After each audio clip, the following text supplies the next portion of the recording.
What do you do when the clock says 18 minutes to save your job, and the rain reveals a stranger clutching her belly on the shoulder? Do you drive past, or do you stop? What if stopping costs you everything? Your paycheck, your security, your daughter's future. Would you still roll down the window? Still offer your umbrella? Still choose kindness when the price is cruel? He did. And when the pink slip landed, when the bills began to whisper, when hope felt like a door that wouldn't open, there came a knock. HR. An envelope. A name. One that changed everything. Chicago looked like it had been folded into a storm and left there. Rain hurled itself across Jasper Tate's windshield in sheets, the old Honda Civic shivering under the force as if it, too, dreaded this morning. The dashboard clock glowed 7:42 a.m., 18 minutes, until the line between security and free fall. Frank Morrison's last warning echoed in Jasper's head. One more time, Tate, and you're done. Industrial Boulevard was a river, slick with runoff and tinted with reflections of brake lights that sputtered red like open wounds. Jasper's hands were white on the steering wheel. He thought of June, 8 years old, cereal spoon paused midair, asking if he'd be on time today the way a kid might ask if the sun planned to come up. He'd promised. He always promised. Hazard lights pulsed ahead, orange against gray. A silver Mercedes was nose to the shoulder, hood up, breath steaming into the rain. Beside it, a woman stood, early 30s, soaked through. One hand braced under a rounding belly. Not just pregnant, heavily pregnant. Her phone pressed to her ear looked small. Useless. Keep going, a voice said. You can't risk it. A different voice rose up from a deeper place, Claire. 7 years ago, palm across her own belly in their bathroom mirror. Eyes shining with a joy that scared them both. Jasper's foot came off the gas. The Civic drifted to the shoulder like it had heard the argument and chosen sides. He grabbed his bent umbrella and ran through the downpour. Cold water slid down his collar in a sharp finger. "Ma'am," he called, lifting the umbrella over her. "Are you okay?" She looked up. Even anxious, her features were composed. "Trained to hide things. Roadside assistance," she said. 45 minutes. She flinched, a hand pressing gently into her belly. "I shouldn't be standing out here." "Please, wait in my car," Jasper said. "It's warm." She hesitated, studying him like a scanner reading a barcode. He offered what he had. Jasper Tate. Logistics. Vilmont Industries. "I started 3 weeks ago. I have a daughter, June. I know it's not safe to be out in this." Something in her unclenched. "Abigail," she said, accepting the umbrella. In the Civic, heat rose like breath on glass. She dabbed at rain with napkins. Jasper tried not to watch the clock. 7:51 a.m., 9 minutes. 6 weeks to go, she said quietly. "First baby. I've done everything by the book, and then this." She gestured at the storm like it was personal. "It's a car on a rainy day," he said. "You're doing everything right." She glanced at him. "Your wife must appreciate that." "My wife passed away," he said, steady. 2 years ago. June and I manage." "I'm sorry," she whispered, and for a moment the air softened between them. Then the clock hardened it again. 8:02 a.m. "You should go," she said, catching him glance. "I'll be fine." "I'm not leaving you," Jasper said. "My supervisor will have to understand." He knew Frank wouldn't. He said it anyway. 33 minutes later, the tow truck's lights split the rain. Jasper helped transfer her things, made sure the driver had the clinic address. She squeezed his hand. Not many people would have stopped. "I think more would than we think," he said. She didn't argue, but her eyes didn't agree either. At Vilmont Industries, Jasper's clothes clung to him. The lobby smelled like lemon cleaner and wet wool. He dripped into the elevator, onto the 3rd floor. Into Frank's office, where stale coffee and old resentment lived in the walls. 47 minutes late, Frank said, like he'd measured each drop. Jasper explained. Frank laughed. "A pregnant woman? There are thousands. You plan to stop for all of them, Tate." The folder opened. 3 strikes. "Security will escort you." Jasper packed a box. June's stickered mug, a wilting succulent, a photo of Claire, the edges soft from being touched. He walked past colleagues who were suddenly strangers. Outside, the rain thinned to needles. In his car, forehead against the wheel, he practiced telling June. The after-school program called to confirm next month's payment. He stared at the phone until it stopped ringing. Claire's voice lived somewhere in him still. "You did the right thing, Jazz. We'll figure out the rest." He wanted to believe it. He wanted the universe to be keeping ledgers hidden to everyone, but fair in the end. For now, all he had was a quiet house, a box, and a storm he'd chosen to walk into. 2 days later, the doorbell rang. A woman in a navy suit stood on his porch, posture like a promise. "Mr. Tate?" "Janet Powell, Human Resources, Vilmont Industries." "May I?" She sat, placed an envelope on the table. "Our CEO reviewed your termination and found it unacceptable. You're reinstated with back pay, and she's offering you a new position. Executive assistant." To her. "I've never met the CEO," Jasper said. "Miss Cross values exceptional character." Janet replied, "Report to the executive floor Monday at 9. At the door," she added, "this is an opportunity you don't want to miss." On Monday, the 22nd floor opened on marble and sky. The receptionist knew his name. The corner office door was ajar. Jasper nodded. The leather chair spun slowly. "Hello, Jasper," said Abigail, the woman from the rain, now composed in black, barefoot flats tucked beneath her desk. "CEO." Surprise. He sat because he needed to. "You. I had a feeling," she said. "I came back. Then I found out what Frank did." She touched her belly, an absent, protective gesture. "Say yes. We'll figure the rest out." Outside, the rain resumed, softer this time. Inside, the floor felt steady for the first time in days. Jasper learned the rhythm of the 22nd floor fast. Calendars that needed choreography. Emails that multiplied like raindrops on glass. Meetings where silence meant you weren't ready to hold what might be handed to you. He wasn't ready, so he learned to hold anyway. Abigail Cross moved at a pace that suggested she had outrun worse things than deadlines. Brilliant, exacting. Present. If she noticed he was faking confidence. She didn't say. He memorized her preferences. Black coffee, 2 sugars. Red pen with margins. Lights low after 6. Shoes off when her ankles swelled. He became fluent in the art of anticipating a question a minute before it was asked. He thought of June when he scheduled late nights and made sure bedtime calls happened from quiet conference rooms where the city lights pressed close to the glass. Downstairs, Frank glowered when they crossed paths. But glowering was a language Jasper no longer needed to translate. HR sent a memo about contextual attendance considerations, and rumors fluttered through the building that the CEO had intervened. The logistics coordinator, who once grinned at the vending machine, now nodded with something like respect. Jasper kept his head down and did the work. One evening, when most of the floor had emptied and the cleaning crew's vacuums hung a steady white noise, Abigail set down her pen and rubbed at the base of her skull. The window behind her was a black room. The city a field of stars that had fallen in the stone. "I wasn't supposed to be here," she said, voice mostly to the glass. "Maternity leave. Doctor's orders. Rest." She smiled without humor. "I don't rest well. Work helps," Jasper said, stacking contracts. It had helped him. It still did. "Work keeps the thoughts quiet," she corrected softly. Different skill. He waited. He'd learned not to push. She went on without being asked. "I chose this pregnancy. IVF. Donor. No father. No partner to fail me." She twirled the pen and set it down. "You want to know why?" He shook his head. "Only if you want to tell me. My college boyfriend stole my thesis and published it. Got an award. The man I almost married cleaned out my savings to fund secrets he kept with a deck of cards. The one after that wore his ring on a chain. I found out when his wife called. She laughed once, a sound that didn't make it to her eyes. Patterns. I thought, fine. I will pursue the one thing I want, on my terms." "That's not pathetic," he said, steady. "It's brave. Hard and brave." She looked at him longer than felt easy. "You're the first person I've told besides my doctor." "I'm honored." He meant it. It startled him how much. She worked until the clock forgot how to move. At some point, she kicked off her flats and tucked her feet under her, as if reminding the room that even queens have bones that ache. Just after 9, she pushed away from the desk. "Hungry?" she asked, like it was a neutral question.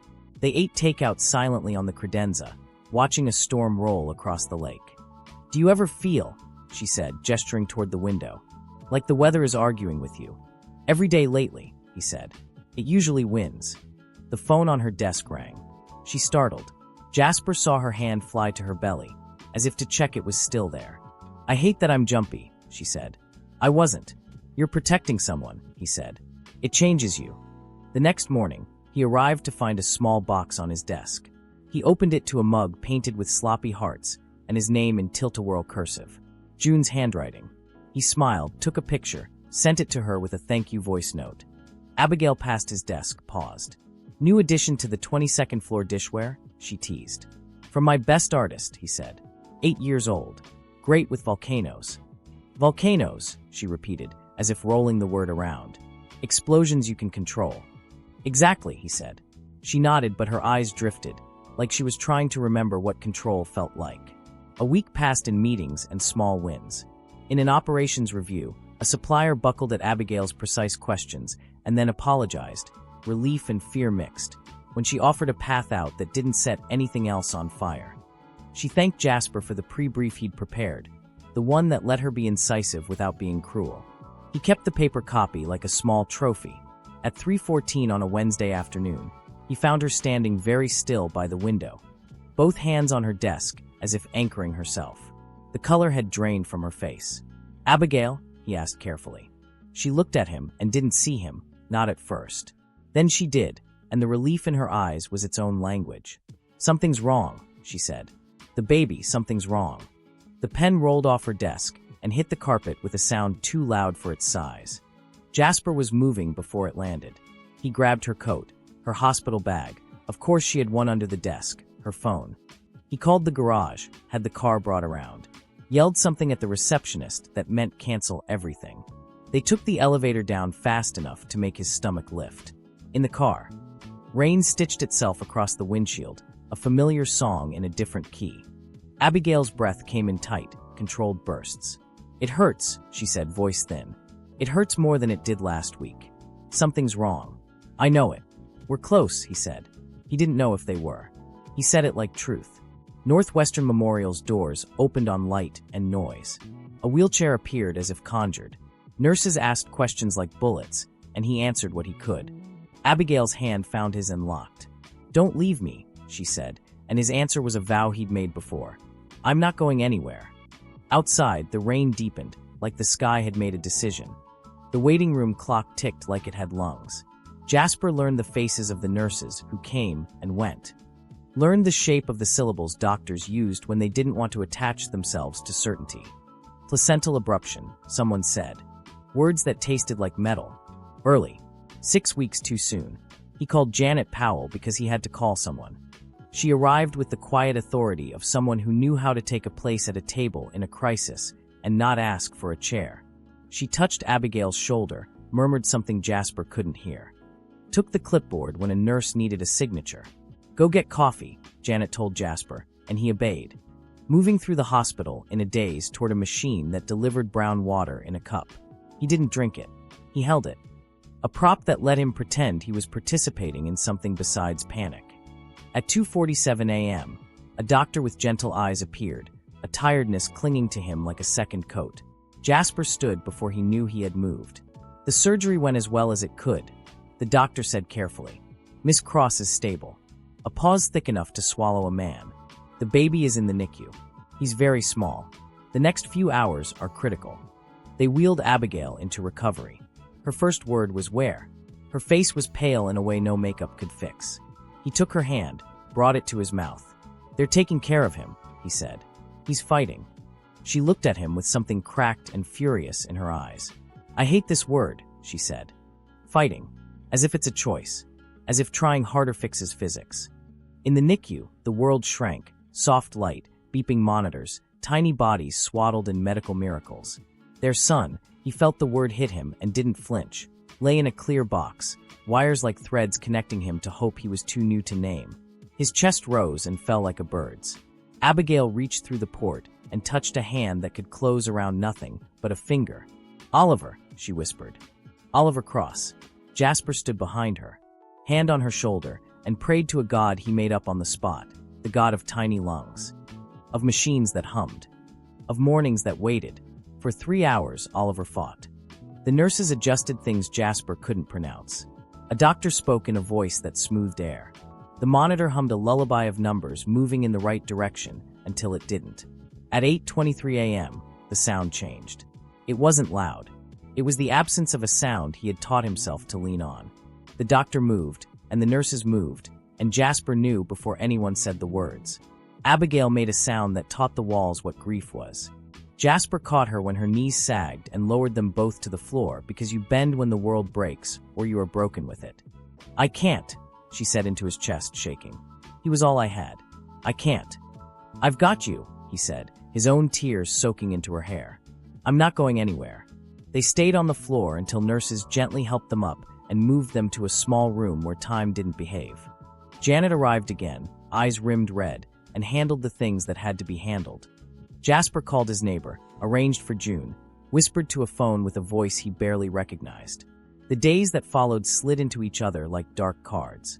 Abigail refused food, refused visitors, refused the idea of leaving the hospital as if there were a world outside that could hold her. Jasper Saturday. He offered water she didn't drink. He counted her breaths when she slept and tried not to count them when she didn't. "Why are you still here?" she asked on the 10th day, voice raw. "Because no one should do this alone," he said. "I chose alone," she said bitterly. "You chose to be safe," he said gently. "That's different." On day 11, he brought June. He'd practiced a script with her, a soft version of the truth. June looked at Abigail, the strongest person in the building undone by a tiny hand letting go, and climbed into the hospital bed without asking. She wrapped small arms around Abigail, who froze and then folded. "Daddy says your baby went to heaven," June said into her shoulder. "My mommy's there. She'll take care of him until you get there. She's really good at taking care of people." Abigail shuddered and sobbed. The sound, this time, washed something away. When she slept again, June looked at Jasper with serious eyes. "Is she going to be okay?" "Eventually," he said. "It takes time." "We'll help her," June said, as if signing a contract. "That's what we do." They brought Abigail home when the hospital said she was permitted to leave. Permitted was not the right word. She moved through her penthouse like a ghost who didn't recognize the furniture. Jasper cooked meals she didn't touch. He did dishes she hadn't used. He became a presence that noticed when the space was too quiet and filled it with silent companionship. In the kitchen, June unveiled her volcano, a cone of cardboard and paint and promise. "Want to see?" she asked. Abigail nodded. Baking soda. Vinegar. A red, fizzy eruption that foamed over the counter, an explosion you could make stop by stepping back. Abigail laughed, surprised by the sound coming out of her. The laugh was small, then bigger, a flare of something that might one day become light. Recovery didn't arrive with fanfare. It came disguised as ordinary moments, a spoonful of soup swallowed without complaint, a walk to the elevator with shoes on, a shower taken right after the alarm instead of hours later. Jasper learned the quiet science of grief, how to sit close without smothering, how to recognize when someone needed an anchor and when they needed open water. Abigail began to move more.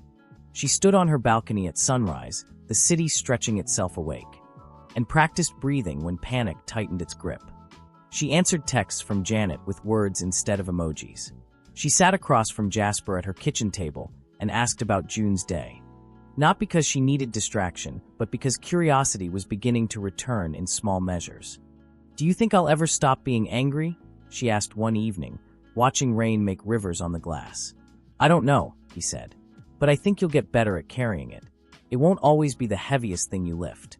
She nodded, wiped at her eyes, and changed the subject to coffee beans, as if mastering something small could practice her for mastering something large. 3 months after Oliver's birth and death, Abigail put on a simple dress and a pair of low heels and stood at her front door without moving. Jasper waited, keys in his hand, not hurrying the moment. "I need to do this," she said finally. "You don't need to do it alone," he said. Vilmont's lobby greeted her like an old colleague trying not to stare. Heads turned. Eyes softened. Janet met them at the elevator with a hug that made rules irrelevant. "We're glad you're here," she said, and meant it in a way HR manuals couldn't teach. Back on the 22nd floor, the office was identical to the one she had left, except it was not. Plants had grown. Someone had moved a chair 2 inches. There was a new picture frame on Jasper's desk, a printout of June grinning in front of her volcano, dried foam on her elbow. Abigail stood by the window and let the city's noise fill the spaces grief had hollowed. Work came back to her muscles like a song. She took meetings. But she took breaks too. She set an alarm for lunch and didn't ignore it. in an executive session. When a manager made a brittle joke about attendance and real priorities, Abigail let the silence sit just long enough to be instructive. Then said, "Our policies are being revised. Compassion isn't a perk. It's a requirement." The manager nodded. The room shifted an inch toward better. In the afternoons, Jasper started bringing coffee at 3. Not because she asked, because 3 o'clock was when the day's weight pooled. They talked.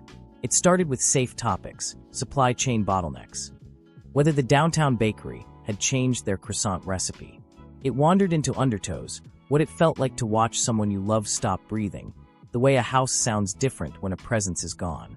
One evening, she set down a quarterly report and looked at him with an expression that made his heart recognize a corner it had been avoiding. "I don't know how to do this," she said. "Do what?" "Trust again. Open my heart without a contingency plan." He sat beside her, close enough to be a choice. "We start small," he said. "One day at a time." "I'm broken," she whispered. "We're all broken," he said. "Maybe our pieces fit." She leaned in. The kiss was careful, not because they didn't want more, but because they understood the cost of forcing timelines. When they parted, she had tears in her eyes, and he kissed them away without saying anything foolish like forever. He had learned that love wasn't a speech. It was a series of kept promises, days layered into weeks. They didn't hide, and they didn't perform. June joined them for dinner in Jasper's small apartment, declared their dancing gross, and then joined in. Abigail attended June's school event and clapped until her palms hurt. On the anniversary of Oliver's death, Jasper stayed the night on the couch and held her when the clock crossed the hour that still remembered. At work, Abigail made changes. HR formalized the compassion allowance, a policy that recognized emergencies without turning them into punishments.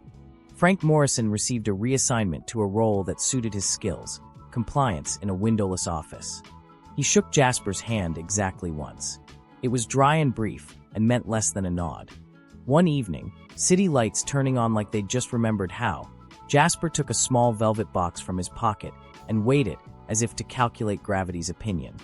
June had measured ring sizes with a paper strip and declared herself Chief Sparkle Officer. He put the box back. Soon, he thought, when the moment doesn't need to be dragged. The twist came on a quiet Thursday. A text from an unknown number just landed. "Lobby in 5, and then a man with a practiced smile standing outside Abigail's office. "Miss Cross," he said, charm dialed to 11. "Evan Hart, board member. We've corresponded." Abigail's mouth thinned. "We have." He looked at Jasper like he was a chair. "I wanted to offer condolences. And congratulations, if rumors are true." His eyes flicked to the photo on her desk where Jasper and June grinned with her at a park. "You move quickly." Abigail stood, a different kind of queen. "Mr. Hart," she said, "Jasper is my executive assistant. And my partner." Evan's smile didn't dent. "Is that wise? Given his, shall we say, background?" He let the word background do too much work. Abigail's voice could have cut glass. "You mean, given that he stopped to help a pregnant woman? Or given that he has a daughter he adores? Or given that he's the kind of person we should be lucky to have on any floor of this company?" Evan's charm faltered. He left a card and a thinly veiled warning that board politics could be unforgiving. When he was gone, Abigail's hands shook, just a little. Jasper took one. "You okay?" She nodded, jaw tight. Men like Evan always return to see if the walls are still up. "Are they?" Jasper asked, a half-smile. "They are where they need to be," she said, and squeezed his hand harder. The life they built was a slow dance, steps learned and relearned. Jasper's mornings began with June's swirl of hair and a lunchbox he tried to make interesting. Afternoons were a 22nd floor cadence he'd grown to love, calendars wrangled. Crises routed into solvable channels. Coffee at 3. Evenings, sometimes, were dinners with Abigail in their overlapping Venn diagram of routine. Her kitchen with quiet music, his with chaos and crayons. Grief didn't vanish. It softened at the edges. Some days it arrived uninvited and made itself too comfortable. On those days, Jasper didn't ask questions. He put on tea and sat, shoulder to shoulder, until the weight redistributed itself. June became bolder in her caretaking. She asked Abigail to braid her hair and listened to instructions like they were spells. She stuck a drawing of 4 stick figures on Abigail's fridge, a woman with long hair, a man with messy hair, a girl with wild hair, a baby with a big smile. "That's Oliver," she said simply. "He's still here, just in a different way." Abigail stared at the drawing a long time and then taped it at eye level. The proposal happened when the city looked like it had been dipped in gold. Evening in the corner office. The windows had held so many reflections of their faces that it felt right the room should witness this too. Jasper dropped to one knee, the box open in a hand that didn't shake. "Abigail Cross," he said, voice steady. "A year ago, a storm brought you into my car. Then you brought me into your life. You gave me back my job, and more than that, you helped me believe we could build something after loss. I want to build it forever. Will you marry me?" Her hand flew to her mouth, tears already falling. She nodded before sound returned. "Yes," she said, laughing through it. "Yes." June popped up from behind the desk, triumphant. She said yes. "I'm the flower girl, right?" "You were always the flower girl," Abigail said, pulling them both into a hug that felt like home. The wedding was small. Janet got ordained for the occasion and cried halfway through her own script. It rained a blessing on the sidewalk when they walked out into the city as a family. Jasper had never looked more like himself than he did with a ring on. Abigail had never glowed more than she did with a bouquet of white roses and a smile that said the future had become a place she wanted to live. They spent a weekend in Michigan for a honeymoon that was really a deep breath. They walked beaches and talked about nothing and everything. On the second evening, wrapped in a blanket against the lake's chill, Abigail said, "I want to try again." She flinched at her own courage. "To have a baby. I know I said I wouldn't, that I couldn't. But you're not alone this time," Jasper said. "If it goes right, we celebrate. If it doesn't, we grieve. Together." "What if I break?" she asked. "Then I'll hold the pieces until you don't," he said. And she believed him the way you believe a bridge when it doesn't sway. 2 months later, she held 3 positive tests in a row and sat on the edge of the tub, startled into stillness. "Jasper," she called, voice shaking. "Come here." He did. He knelt. "How do you feel?" he asked. "Terrified," she said. "And hopeful." "Is that allowed?" "It's required," he said. "For this." He put a hand on her belly, not as possession, but as promise. Pregnancy, this time, was a catalog of careful. Weekly appointments, gentle yoga, work without martyrdom. She built buffers into her schedule like they were part of the architecture. The rain in October felt like a memory and a prayer. June talked to the bump like it could write back. "We'll teach you volcanoes," she said, "and the best way to make Daddy laugh." At a checkup, a nurse smiled at a heartbeat thumping strong and sure. Abigail cried in the parking garage and then laughed at herself for crying. "Every good sign is scary," she told Jasper, "because it feels like something I love is walking toward a cliff." He kissed her forehead. "We'll install a fence," he said. She rolled her eyes and smiled. An inbox landed a week later, a forwarded email chain, board chatter. Evan Hart had attempted to motion a policy change, stricter attendance penalties, reduced discretion for personal emergencies, citing productivity concerns and precedent risk. He'd attached Jasper's firing event as exhibit. Abigail's response was surgical, a counter-policy entrenching the compassion allowance. Data on retention and morale. A footnote that read, "We will be the company we want to work for." The board voted. Evan lost. That evening, Abigail pulled Jasper into an empty conference room and kissed him like victory. "The walls," she said, breathless, "can be moved." Another October morning arrived, rain brushing the city with a familiar whisper. Abigail's labor began like a rumor, small, then undeniable. There was no panic this time, just alertness. She texted Jasper, "It's time." He replied, "I'm ready." The bag was already by the door. June went to stay with Jasper's sister, bouncing at the promise of being chief sibling announcer. The hospital room was bright, the bed too white. The nurses kind. Abigail breathed in counts she had practiced. Eyes on Jasper's face when fear rose up to remind her what loss could do. He spoke in quiet encouragements. Facts that didn't overstep into promises. Hours folded. The world shrank to work and wait, to pain and progress, to a rhythm ancient and new. "Do you think he'll look like you or me?" she asked in one calm between waves. "Probably both and neither," he said, and entirely himself. When the moment came, it came like weather breaking. Oliver Jasper Tate entered the world with a cry that reached across time and corrected an old silence. 6:42 a.m., strong lungs, 8 pounds 2 ounces. Healthy. Perfect. He was wrinkly, as June later observed with scientific seriousness, and then immediately declared him cute wrinkly after a second look.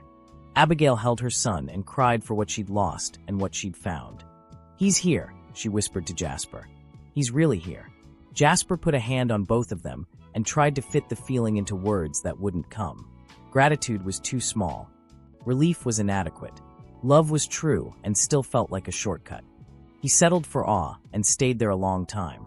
June came bursting in at visiting hour with a drawing of the family updated. 4 stick figures and a baby in a crown. "He's the king," she explained, "of crying and sleeping." She kissed Oliver's forehead and declared the hospital jello questionable. Back home, nights were a new kind of storm. Oliver had opinions and broadcast them. Jasper walked the living room in circles, whispering nonsense that soothed them both. Abigail wore the soft fatigue of the newly blessed. They learned the choreography of 2 a.m. for a.m., 6 a.m., and how to stare at a baby like he contained the equation that explained everything. Work adjusted. Abigail took her leave without apology this time. Joined board meetings by video when she felt like it. Turned the camera off when she didn't. Jasper kept the 22nd floor machine running. With Janet's steady hand and a team suddenly proud to be part of a company that had chosen kindness and made it structural. Frank did fine in compliance. He waved once. It didn't matter. On a quiet evening, Oliver sleeping in his bassinet, rain tapping the Lincoln Park windows, Abigail rested her head on Jasper's shoulder. "Sometimes I think about that morning," she said. "If the car hadn't died. If you hadn't stopped. If Frank had been a little kinder," Jasper added wryly. "If I hadn't followed my instincts and come back to work," she said. "If you hadn't let me in." He kissed the top of her head. "Sometimes the worst moments are the doors," he said. "We just don't recognize the hinges until later." "Do you think Oliver knows about Oliver?" she asked carefully. "I think he knows he was wanted," Jasper said, "and that he carries a name made of love and memory. That's enough." June padded into the room in fuzzy socks, hair pointing in 5 directions. "I can't sleep. Too much thinking," she announced. Jasper opened an arm. "Come here, bug." She climbed between them, leaned into the warmth. Oliver woke, made a sound that was both question and complaint. Abigail lifted him, and suddenly the couch held a whole life. Outside, rain polished the city like it was getting it ready for something. The story didn't end. It changed shape. Monday mornings were school drop-offs and coffee cups that said things like "World's okayest dad." Tuesdays were pediatric appointments and check-ins with Janet about a vendor who needed coaching more than punishment. Wednesdays were nothing special and therefore precious. Abigail returned to the office when Oliver was old enough for short separations. She wore him once in a sling to a board meeting as a joke and watched Evan Hart attempt to decide whether to comment. He didn't. Wise choice. Janet murmured to him afterward, and Jasper nearly laughed out loud. The compassion allowance became a case study in a business journal. Retention improved. Employee referrals increased. Someone wrote a profile on Abigail titled "The CEO, who came back early for a stranger." She agreed only on the condition the article's last paragraph be about Oliver Cross and the NICU staff who tried to borrow the son for him. It was. Jasper kept growing, professionally and personally. He took on more strategy. Learned to say no the way people in power do when they understand their yes matters more if they use it carefully. He still answered emails too late at night sometimes. Abigail teased him and then took his phone away. June flourished in the simple magic of being believed in. She won the science fair with a Volcano 2.0, more controlled, more spectacular. Sometimes, she explained in her presentation, pressure makes something beautiful if you give it a way out. Abigail cried in the gym bleachers and pretended she wasn't.